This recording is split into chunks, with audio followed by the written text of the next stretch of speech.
Hello മക്കളെ, class 10 CBSE board exam എല്ലാം കഴിഞ്ഞ് എല്ലാവരും റിസൾട്ടിന് വേണ്ടി കാത്തിരിക്കുകയാണ്. ഈ നിമിഷം വന്ന് വേറൊന്നുമല്ല, ക്ലാസ് 11 ഇപ്പോൾ തന്നെ പഠിച്ച് ആരംഭിക്കണമോ എന്ന ചോദ്യം ഉണ്ടായിരുന്നു എല്ലാവരുടെ മനസ്സിൽ.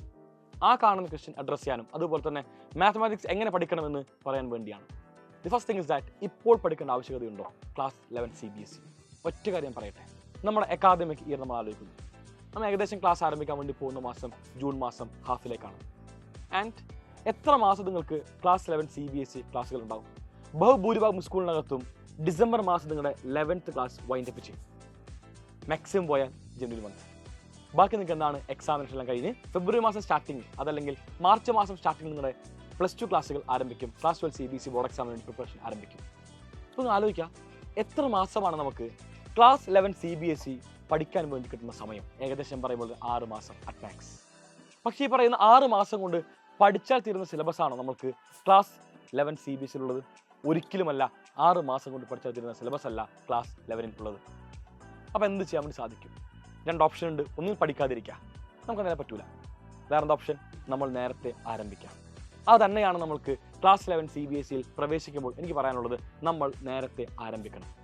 നേരത്തെ ആരംഭിച്ച് നമ്മൾ സ്ട്രക്ചർഡായി പഠിച്ചാൽ മാത്രമാണ് 11th ആനുവൽ എക്സാം വരുമ്പോഴേക്കും എല്ലാ സിലബസും കംപ്ലീറ്റ് പഠിച്ചു തീർത്ത് റിവിഷൻ പോസിബിളായി നമുക്ക് റിവൈസ് ചെയ്ത് ആനുവൽ എക്സാമിൽ ഫുൾ മാർക്ക് എത്താൻ വേണ്ടി സാധിക്കുള്ളൂ.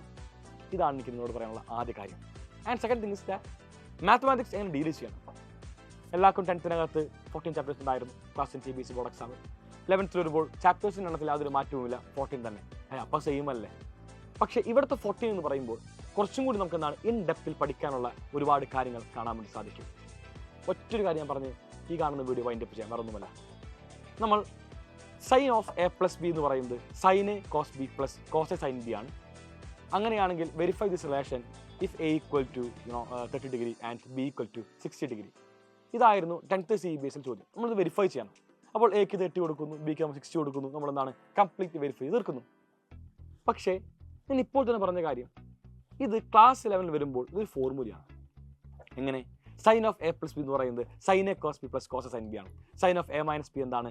Sign A cos B - cos A sin B ആണ്. കോസ് ഓഫ് A+B എന്താണ്? Cos A cos B - sine A sin B ആണ്. ഇങ്ങനെ ഒരുപാട് ഫോർമുലാസ് പഠിക്കാൻ വേണ്ടിയുള്ള ക്ലാസ് ആണ് നിങ്ങളുടെ 11th ഗ്രേഡ് എന്ന് പറയുന്നത്. ഇതാണ് നിങ്ങൾക്ക് കാണാൻ വേണ്ടി സാധിക്കും. ആദ്യ 7 പാഠങ്ങൾ നിങ്ങളുടെ NCERT ബുക്കിനകത്ത് നിങ്ങൾ 11th പഠിക്കാൻ വേണ്ടി പോകുന്ന ദി ഫസ്റ്റ് 7 ചാപ്റ്റേഴ്സ്. ഈ കാണുന്ന ആദ്യ 7 പാഠത്തിനകത്ത് ഏറ്റവും ഇമ്പോർട്ടൻ്റ് ആയ പാഠം മറ്റൊന്നുമല്ല, അത് 3rd ചാപ്റ്റർ ട്രിഗണോമെട്രി തന്നെയാണ്. ചോദിക്കും വൈ, എന്തുകൊണ്ട് ട്രിഗണോമെട്രി ഇമ്പോർട്ടൻറ്റ്? 10th പഠിച്ചതല്ലേ. അപ്പോൾ അതിൻ്റെ ഗ്രാവിറ്റി, അതിൻ്റെ ഡിഫിക്കൽറ്റിയെ പറ്റി ഞാൻ കൂടുതൽ സംസാരിക്കേണ്ട കാര്യമില്ല. നിങ്ങൾക്ക് എല്ലാവർക്കും അറിയാമായിരിക്കും എത്രമേൽ പഠിക്കാൻ വേണ്ടിയുണ്ട് ആ ഒരു ചാപ്റ്ററിനകത്ത്. അതിനേക്കാൾ കൂടുതൽ പഠിക്കാനുള്ള വർഷമാണ് 11th ഗ്രേഡ്. ഈ കാണുന്ന ട്രിഗണോമെട്രിക്കകത്ത് ഒരുപാട് ഫോർമുലാസാണ് പഠിക്കാൻ വേണ്ടിയുള്ളത്. ഈ കാണുന്ന എല്ലാ ഫോർമുലാസും നമുക്ക് ആവശ്യമുണ്ട്. അത് 11th ആവശ്യമുണ്ട്. 11th മാത്രമല്ല 12th ആവശ്യമുണ്ട്.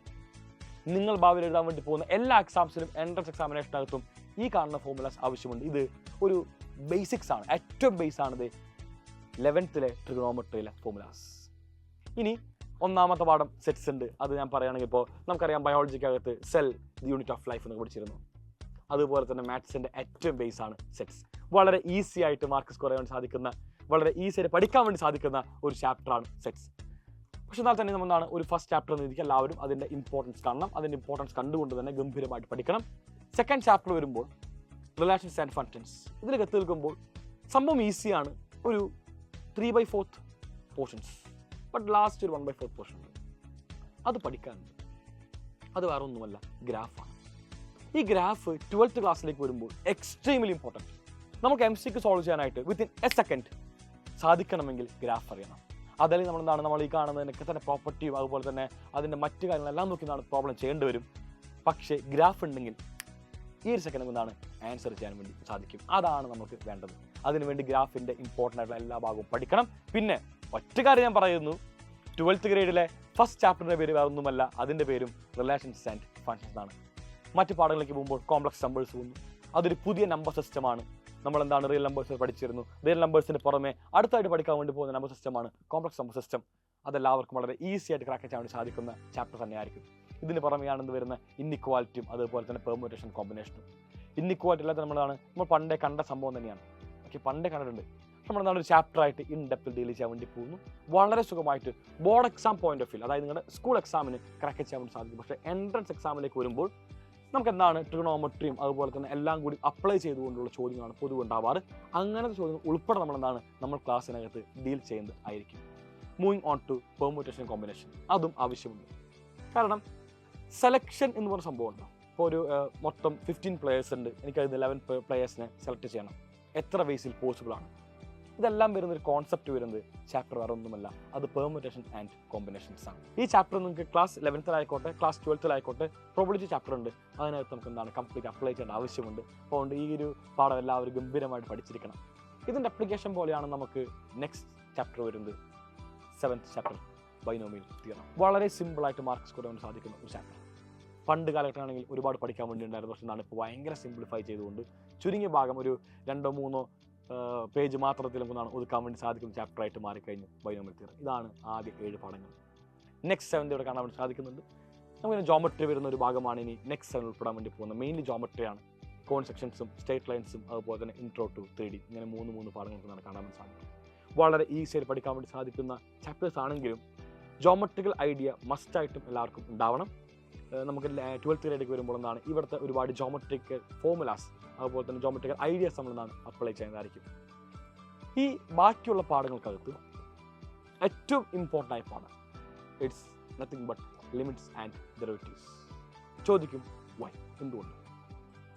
12th ഗ്രേഡിൽ 5ാമത്തെ പാഠത്തിൻ്റെ പേര് കണ്ടിന്യൂറ്റി ആൻഡ് ഡിഫറൻഷ്യബിലിറ്റി. ഈ ചാപ്റ്റർ നിങ്ങൾക്ക് അറിയണമെങ്കിൽ നിങ്ങൾ എന്തായാലും ലിമിറ്റ്സ് ആൻഡ് ഡെറിവേറ്റീവ്സ് പഠിച്ചിരിക്കണം. ഈ ചാപ്റ്റർ അറിഞ്ഞാൽ മാത്രമാണ് നിങ്ങൾക്ക് 12th ഗ്രേഡിലെ 5ാമത്തെ പാഠം മനസ്സിലാക്കാൻ വേണ്ടി സാധിക്കുന്നത്. ഇനി ഞാൻ 12th വരുമ്പോൾ 5ാമത്തെ പാഠവും 6ാമത്തെ പാഠവും 7ാമത്തെ പാഠവും 8ാമത്തെ പാഠവും 9ാമത്തെ പാഠവും എല്ലാം തന്നെ കണക്റ്റഡ് ആണ്. എല്ലാം കണക്റ്റഡാണ്. 5 to 9 നിങ്ങൾ മനസ്സിലാക്കണം ഇൻ ക്ലാസ് 12 CBSE. അതായത് 5th ചാപ്റ്റർ അറിഞ്ഞാൽ മാത്രമാണ് നമുക്ക് 6th, 7th, 8th, 9th എല്ലാം പഠിക്കാൻ വേണ്ടി സാധിക്കുള്ളൂ. എവിടെ? 12th ഗ്രേഡിൽ. അപ്പോൾ ഈ കാണുന്ന 5th ചാപ്റ്റർ അറിയണമെങ്കിൽ 11th ലിമിറ്റ്സ് ആൻഡ് ഡെറിവേറ്റീവ്സ് അറിഞ്ഞിരിക്കണം. സോ ഇതിൻ്റെ എല്ലാത്തിൻ്റെയും അടുത്ത കൊല്ലത്തിൽ 5 പാഠത്തിൻ്റെ ബേസ് ലൈ ചെയ്യുന്നത് എവിടെയാണ്? അത് 11th ലിമിറ്റ്സ് ആൻഡ് ഡെറിവേറ്റീവ്സിലാണ്. അതാണ് ആ ചാപ്റ്ററിൻ്റെ ഏറ്റവും ഗംഭീരമായ ഇമ്പോർട്ടൻസ് വരുന്നത്. ഇത് കേൾക്കുമ്പോൾ തന്നെ എല്ലാവരും ആലോചിക്കും, ഇതൊക്കെ പഠിക്കാൻ ആവശ്യമുള്ള ഭാഗങ്ങളാണ്, പക്ഷേ എനിക്ക് മാത്സ് ഇത്ര കാലം എനിക്കറിയില്ല, എനിക്ക് പേടിയായിരുന്നു മാത്തമാറ്റിക്സ്, ഞാൻ ഇനി എന്ത് ചെയ്യണം? എനിക്ക് അത്രമേൽ പേടിയുണ്ട്, എനിക്ക് പഠിക്കാൻ വേണ്ടി ആഗ്രഹമുണ്ട്, പക്ഷേ എനിക്കിനി പഠിക്കാൻ വേണ്ടി സാധിക്കുമോ എന്ന് ഒരുപാട് പേർ ചോദിക്കും. ഒരുപാട് പേർ ഇപ്പോൾ തന്നെ എന്താണ് മാത്സ് ഒഴിവാക്കാൻ, നമുക്ക് മാത്സ് വേണ്ട, മാത്സ് ഇല്ലാതെ ഫിസിക്സും കെമിസ്ട്രിയും ബയോളജിയും സൈക്കോളജി അല്ലെങ്കിൽ ഫിസിക്സ് കെമിസ്ട്രി ബയോളജി അതുപോലെ തന്നെ മലയാളമൊക്കെ ഓപ്ഷൻ എടുത്തുകൊണ്ട് പോകുന്ന ഒരുപാട് പേരെ എനിക്ക് എന്താണ് കാണാൻ വേണ്ടി സാധിക്കുന്നുണ്ട്. മക്കളെ, നിങ്ങൾ എന്തായാലും മാത്തമാറ്റിക്സ് എടുക്കുക. അത് വേറെ ഒന്നും കൊണ്ടല്ല, ഫിസിക്സ് എല്ലാം തന്നെ ഈസി ആകണമെങ്കിൽ നിങ്ങൾക്ക് മാത്തമാറ്റിക്സ് അറിയണം. ഫിസിക്സ് എക്സാം ഹാർഡായി വരുന്തോറും നിങ്ങൾക്ക് മാത്സ് സ്കിൽ ഇല്ലെങ്കിൽ എക്സാം എക്കാലും ഹാർഡായിക്കൊണ്ടിരിക്കും. ഫിസിക്സ് ഈസി ആക്കണമെങ്കിൽ നിങ്ങൾക്ക് എന്താണ് നിർബന്ധമായിട്ടും മാത്സ് അറിഞ്ഞിരിക്കണം. എന്നാൽ മാത്രമാണ് നിങ്ങൾക്ക് എന്ത് ഫിസിക്സ് ഈസി ആയിട്ട് മാറുകയുള്ളൂ. അപ്പോൾ അതുകൊണ്ട് എല്ലാ മക്കളും മാത്തമാറ്റിക്സ് എടുത്ത് മുന്നോട്ട് പോകാൻ വേണ്ടി പോകണം. അപ്പോൾ ചോദിക്കും ബേസിക്സ് എങ്ങനെ ലഭിക്കാൻ വേണ്ടി സാധിക്കും? മക്കളെ, നിങ്ങൾക്ക് വേണ്ടിയാണ് ഞങ്ങൾ ബ്രിഡ്ജ് കോഴ്സ് ആരംഭിക്കുന്നത്. കേരളത്തിലുള്ള ഒരു കുട്ടിക്ക് പോലും ഇനി ഒരു ബുദ്ധിമുട്ടുണ്ടാകാൻ വേണ്ടി പാടില്ല 11th വരുമ്പോൾ. ഞങ്ങളെല്ലാം പഠിക്കുമ്പോൾ 10th 11th വരുമ്പോൾ ഒരു ബിഗ് ജമ്പാണെന്ന് പറയും. ബിഗ് ജമ്പ് തന്നെയാണ്, ഒരു വലിയ ജമ്പാണ് നമുക്ക് കാണാൻ വേണ്ടി സാധിക്കുക 10th 11th വരുമ്പോൾ. അത് ഒരു സ്മൂത്താക്കി മാറ്റിയില്ലെങ്കിൽ അത് ഭയങ്കരമായിട്ട് നമ്മളെ സ്റ്റഡീസിനെ എഫക്റ്റ് ചെയ്യും. സ്മൂത്താക്കി മാറ്റാൻ വേണ്ടിയാണ് ഞങ്ങൾ നിങ്ങളിലേക്ക് ബ്രിഡ്ജ് കോഴ്സ് ഇൻട്രൊഡ്യൂസ് ചെയ്യുന്നത്. സോ എല്ലാ മക്കളും എന്ത് ചെയ്യണം? ബ്രിഡ്ജ് കോഴ്സിനകത്ത് ക്ലാസ്സുകൾ കാണണം. ആൻഡ് നിങ്ങൾക്ക് ഒരു എക്സ്ട്രാ ആഡ് ഓൺ പോലെ തന്നെ ബ്രിഡ്ജ് കോഴ്സുമായിട്ട് ബന്ധപ്പെട്ടൊരു ഫ്രീ ബാച്ച് നമ്മുടെ ആപ്പിനകത്ത് നമ്മളിത് ആരംഭിക്കാൻ വേണ്ടി പോകുന്നു. 100% ഫ്രീ ബാച്ചാണ്. നിങ്ങൾക്ക് എന്താണ് ആപ്പിനകത്ത് ആ കാണുന്ന ബാച്ചിൽ ജോയിൻ ചെയ്തുകൊണ്ട് ഓരോ ക്ലാസ്സുമായിട്ട് ബന്ധപ്പെട്ടുള്ള DPPs അവിടെ കാണാൻ വേണ്ടി സാധിക്കും. DPPs എല്ലാം സോൾവ് ചെയ്തുകൊണ്ട് ഗംഭീരമായി നമുക്ക് ബ്രിഡ്ജ് കോഴ്സ് വൈൻഡപ്പ് ചെയ്യാം. So guys, see you. ഒന്നിച്ച് പഠിക്കാം. ക്ലാസ് 11 CBSE എക്സാംസ് ആണ് ഒന്നിച്ച് ക്രാക്ക് ചെയ്യാം. Thank you and signing off Afnas AK from Xylem Learning.